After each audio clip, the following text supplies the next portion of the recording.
lesson, we are going to be finding the surface area of cylinders. And there's actually two formulas that are possible to use. They both stand for the same thing. So let's take a look at this. I have 2 times the capital B stands for base area. And that's because there's a top and there's a bottom. And then plus P, which stands for the circumference around it, times the height. So if we're doing surface area of cylinders, that means that we want to paint these cylinders. We want to have it totally a different color, blue, purple. The bases need to be painted and the circular area needs to be painted. So depending on the information given, we can substitute the values, or for base area of a circle is pi r squared, so it would be 2 pi r squared plus the circumference of a circle is 2 pi r, and we are going to then multiply it times its height. So you're going to see with the examples that we're going to be doing that we're going to be using both formulas. All right, so for the first problem, I see I have a cylinder. It gives me the height of 22 centimeters.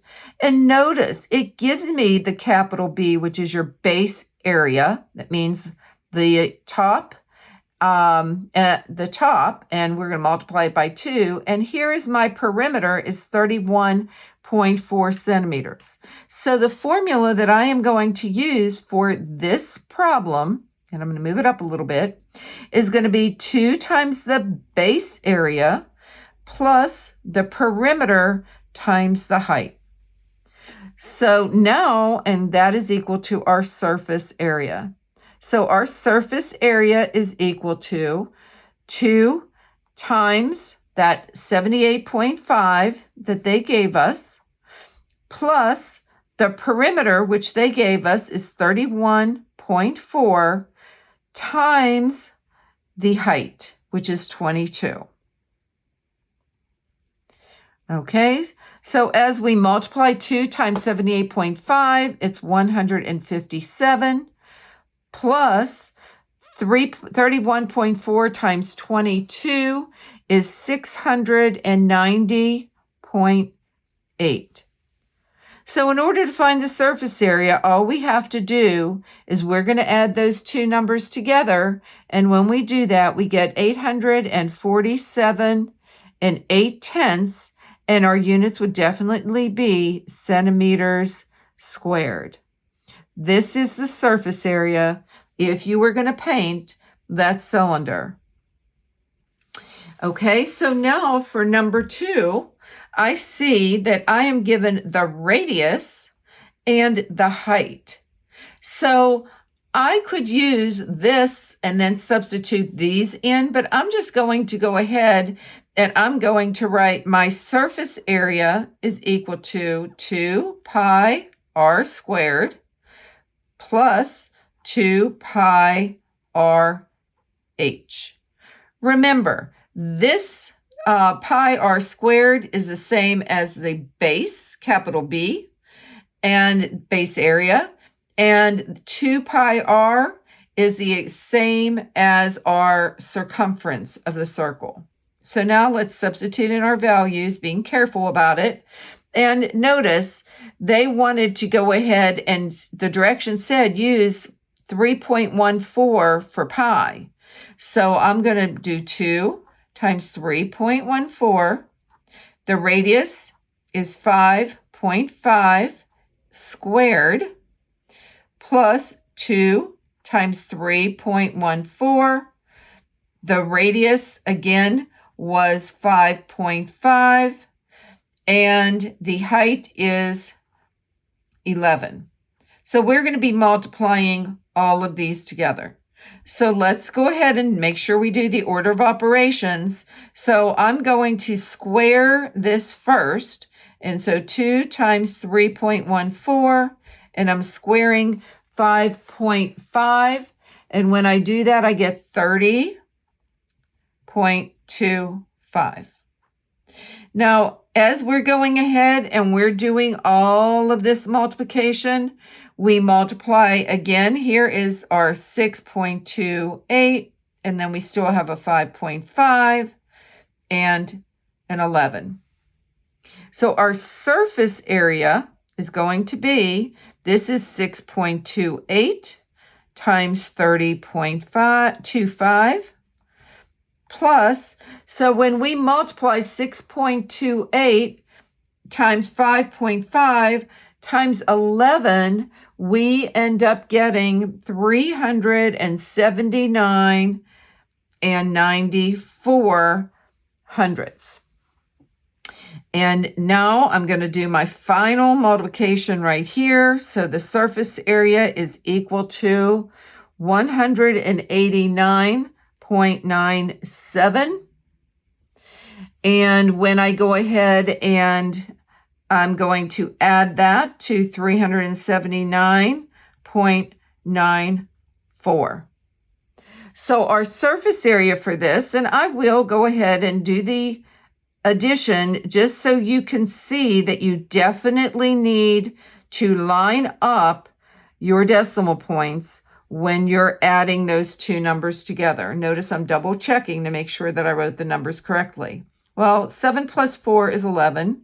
9 and 9, 18. One more is 19, carry my 1, but I am definitely putting my decimal point in. Again, 9 plus 9 is 18. One more is 19, carry my 1. 7 plus 8 is 15. One more is 16, carry my 1. 3 plus 1 and 1 is a 5. So our total surface area is 569.91, and the units are feet squared. And there is your total surface area. So number 3 is a little bit different because it gives us the diameter.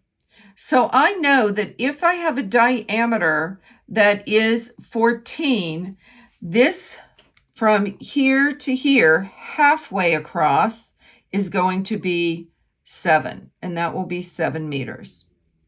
All right, so I'm going to go ahead and definitely separate my problems because I'm a little bit worried that it's going to kind of run together and maybe confuse you. We don't want that to happen. Okay, so now again, with what was given to me, I'm going to use, and I think I'm going to move this one up to make sure that I have enough room to do all the steps. So my surface area is equal to 2 pi r squared plus 2 pi r h.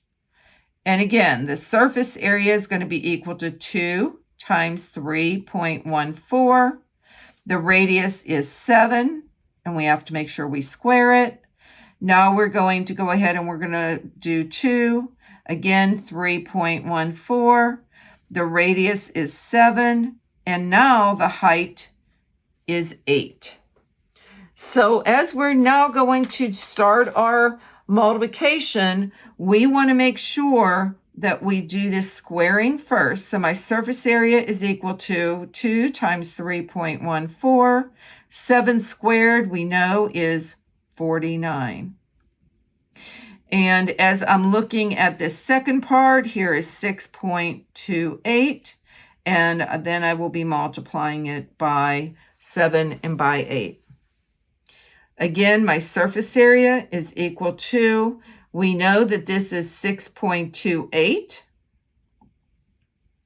times 49 plus the 6.28 times, and I'm just going to do the 56, is 351.68. 351.68, and that is a 5. Need to do my last multiplication. So my surface area there, when I multiply those two numbers together, is 307 and 72 hundredths. And now I'm going to add that to my 351.68. And since I showed you lining up the decimals before, we don't need to do that now. And the answer is 659.4 or 4/10. And that would be meters squared. There is our surface area. If this video was helpful to you today, please add a like, comment, and most importantly, subscribe for more Math with Marcia. See you again soon.